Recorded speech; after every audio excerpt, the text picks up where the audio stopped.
Hello everyone, and welcome to part 7 of my Children of Bodom full discography review. This time we'll be looking at the band's 4th studio album, Hate Crew Deathroll, which was released in 2003. The lineup remains the same. We have Alexi on lead guitar and vocals, Alexander on rhythm guitar, Jaska on drums, Henkka on bass, and Janne on keyboards. Most of the songs on this album are in D tuning with 2 in drop C. There's a slight focus away from power metal and more thrash influences. This is also the final album with Alexander. He quit, I believe, during the touring of this album. So the opening track is Needle 24/7. It's a fan favorite. It starts off with a bang with a thrashy kind of riff. The main melodic hook plays shortly after, which is very catchy. Alexi's vocals in this song are easier to understand than in previous songs, and the whole song does have a kind of mainstream feel to it. The chorus is energetic, and the first keyboard solo is great as usual. The bridge and the guitar/keyboard solo are also fantastic. The song ends with a great quote from the film Platoon, before seguing into the next track. In my Hatebreeder review, I mentioned that Silent Night Bodom Night was the song that got me into the band. Well, this song made me love the band. While it isn't my favorite Bodom song, it is still great, although surprisingly this is one of my least listened to these days. Regardless, this is still a really great track. I give it a 4.5 out of 5. The next song is called Sixpounder.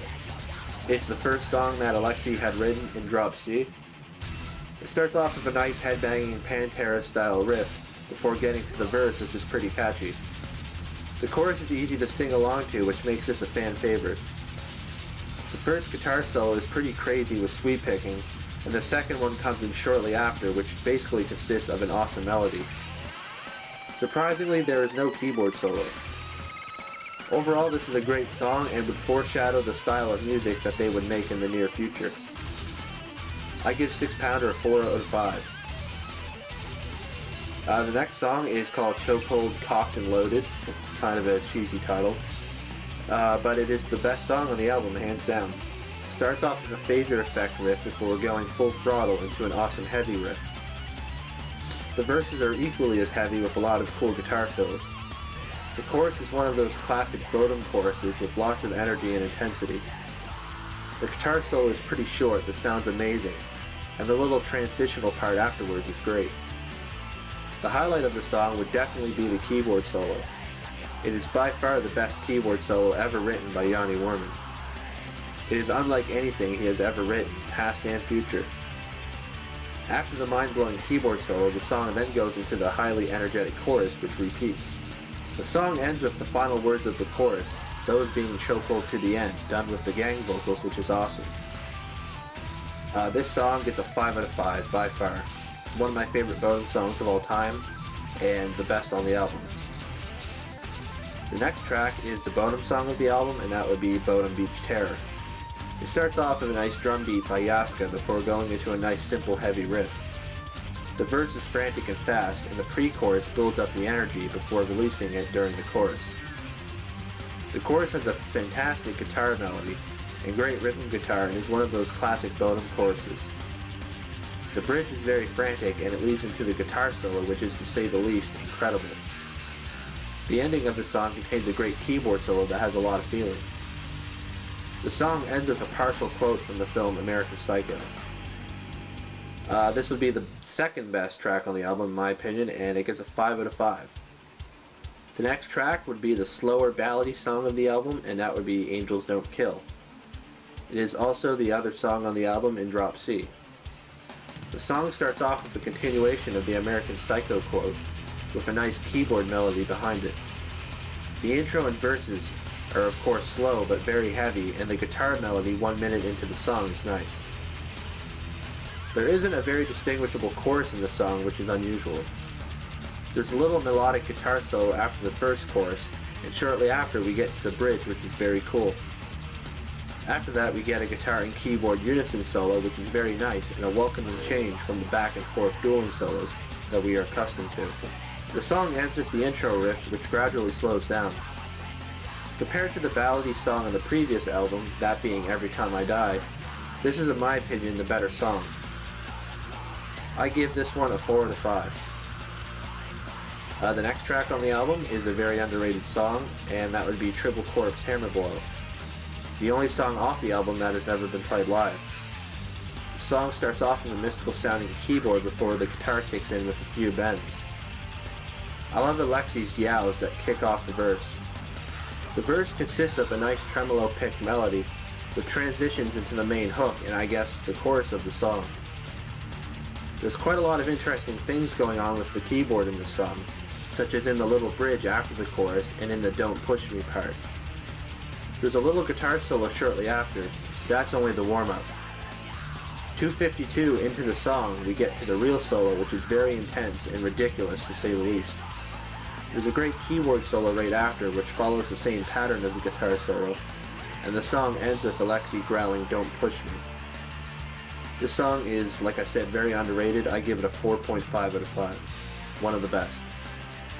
The next track is the only single off the album, and a very odd choice for one as well. That track would be You're Better Off Dead. This is, in my opinion, the second weakest track on the album. It starts off with a very fast guitar riff that's reminiscent of the song Take No Prisoners by Megadeth, which is coincidentally one of my favorite bands. The verses consist of power chords with the accented keyboards. I find Alexi's vocals convey a lot of anger on this track. The pre-chorus has a cool little melody, and the chorus is one of the more catchy and mainstreamish ones in the band's catalog, with the whoa-ohs in the background. There's a short guitar solo right after, followed by a chuggy bridge. The keyboard solo is very unique, much like Chokehold and unlike anything Janne has ever done. There's another guitar solo after, which is very average.